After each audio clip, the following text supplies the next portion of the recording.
See, I'm really a drag and dropper. I like drag and drop and it works, so fine. You know who you are applauding with this. All right, so here we see the matches, and this is somehow what the visitors here, the players can see in the place at the fair. It's every light represents one of the match, and so the computer can tell the player what matches he draws and what matches he left. And so the aim of the game is to be the last one who draws 1 or 3 from 1 until 3 matches. And so the one who did this as the winner, but you are not allowed, or you are only allowed to draw matches from 1 row. So there's somebody who wants to play, please. So just shout and I take it away. So PC beginnt. So he takes the first match at the top. What should we take now? So from 1 until 3 matches, but only from 1 row we can take. So please tell me. Come on, you are. Pardon? Take one of another row. Yeah, just this one. All right, this one. So he takes the other 2 of this row. Take 2 of the next row. All right. What does he do? He takes 2 of the last row. All 3 in the middle line? Yeah, all right. Okay. You're clever gamers, so you know we don't have a chance here anymore. So maybe another game and we start. We start now. So who wants to start? You can't win this game when you or the second player can force the other player to be the winner, to lose. Yeah, that's right.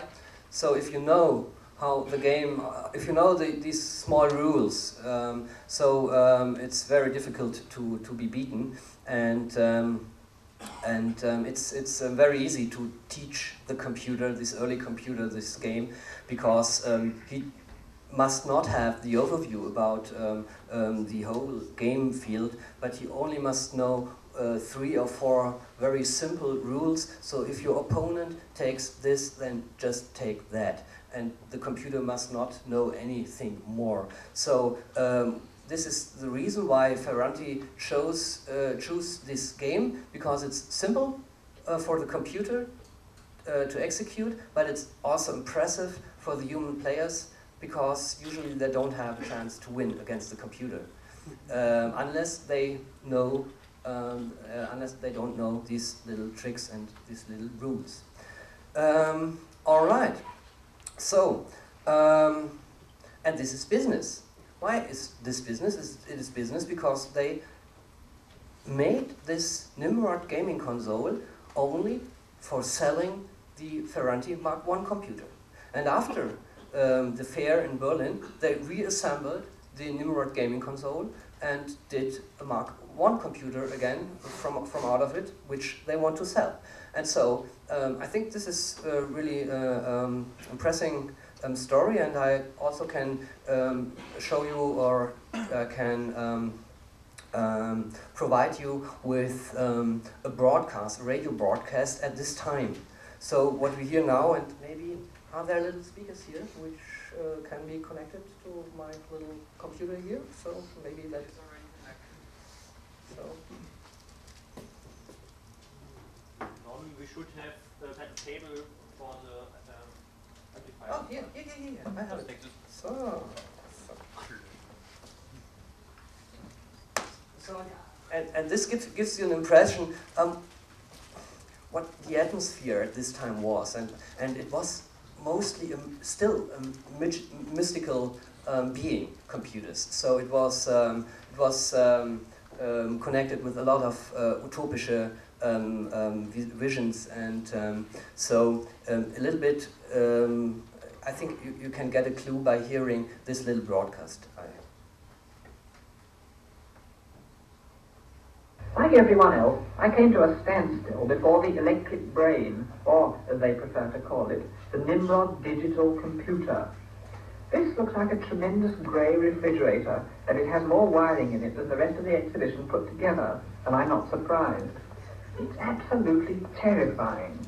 What you do, if you have the courage, is to volunteer to play a game against this machine.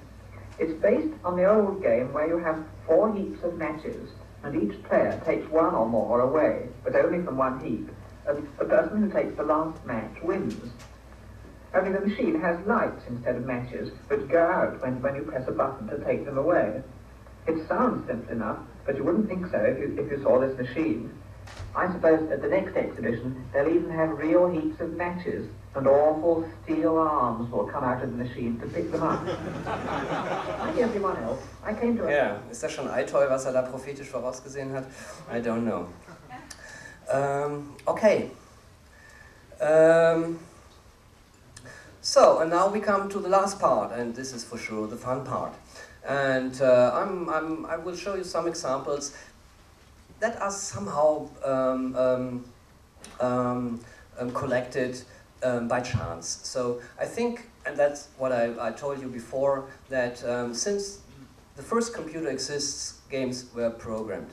And so I was lucky to get in contact with people who built or people who worked, to be precise, at the very first Australian computer. The Australian computer is the Cyrec computer. Yeah, I visited Melbourne, and so I was introduced to this computer. It's called the last of the first. One reason, because he was very long in operation. He was used very long until the late 60s.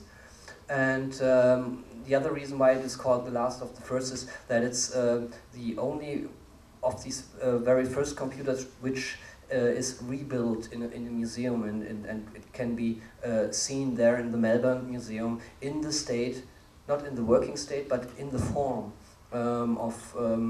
in his original form. I show you some pictures. Here you see it's they started building this computer in '49. It was also intended to make a commercial product line out of it, but maybe because of the close relationship to England, they skipped this ambition, and so it remained only this single computer. But as I said, this computer were used until the late 60s, and it's yeah, here you can see what you can see here. Oh, that's a nice one. You see what it means to have a LAN party with the computer. And so. Tough guys. Then today. All right. But I also want to show you here these. You see here 6 monitors, and these monitors are now important for the games. And also here these light rows. These are also lights which give the people, the operators, a clue if the computer is operating right or wrong. And so these are all controlling devices, all controlling interfaces, but they were used also for play games. And this is what I want to show you now. As I said, I'm lucky to be in contact of Dick Jensen. He worked there at the Cyrec computer since '57, and since '57 he wrote games. In total 5 games, which are still existing, and that's interesting because it's now existing in an emulator, and I can show you some of these games. This emulator is also programmed by someone who worked at this computer, John Spencer, and so he found the paper tapes and just implemented this game paper tapes in the emulator, and so we have 5 of these very early games available, and I can show you some of these games. Cyrec, that's it. So here there's also a version of NIM. So I asked Dick Jensen if he know about this story before, and he said no, I haven't noticed this then, but it's interesting to know. But it's not that surprising because yeah, it's. Verehrte Kongressteilnehmer, in wenigen Minuten wird der Gewinner der Fotoausstellung am Wikipedia-Stand bekannt gegeben. Vielen Dank.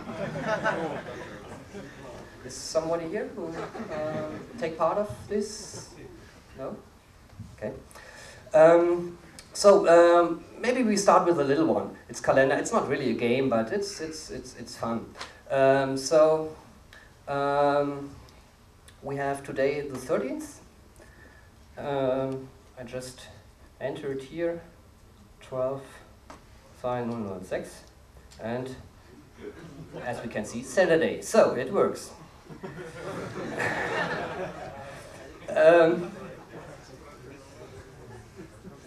Okay, now this one here, Telepath. This was a quite famous game in this facility where the CIREC was working. Telepath. It was used by the people who work with the computer. It was not written because of any ambitious research project. It was written by fun, and it was played by fun, and somehow it's still fun. So what we see here, this is this is one of these light rows above the monitors here, and the one means that this light is on, and the aim is now to make the light go to the right. If it went to the right, if it goes to the right, I am the winner. If it's to the left, the computer is the winner. And what is this game about? So the computer guesses which direction I do. So I can press the 1, that means left, and I can press the 9 or the 0.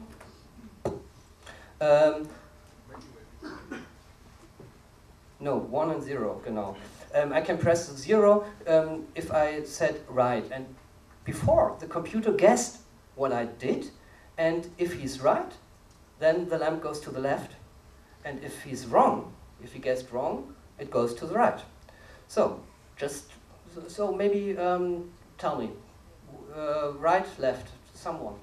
Is somebody here who wants to? Ooh, left. All right, left. In which direction it goes? To the right. Then, so he guessed wrong, and it's good. Now go on. Left. Loose. Okay, left again. Left again. Loose again. Left. All right. Right. Okay. It's a game which can be played very fast. At least at this computer. I don't know how long this CIREC computer needs to calculate. Right. Oh. Left,